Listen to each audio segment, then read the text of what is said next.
Pure honeybee nga ba ito or may halong asukal?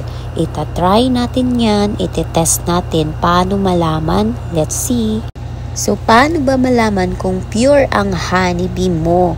Simple lang, kapag lumubog to sa tubig, ibig sabihin ito ay isang pure.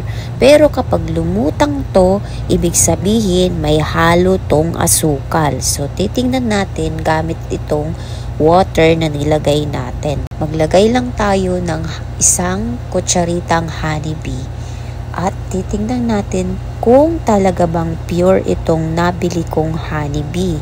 So ayan na, hindi nga siya lumutang, nasa ilalim lang siya ng tubig kahit halu-haluin ko pa. So anong say nyo? This is pure honeybee. Congrats to me. Ang nabili ko is pure talaga siya.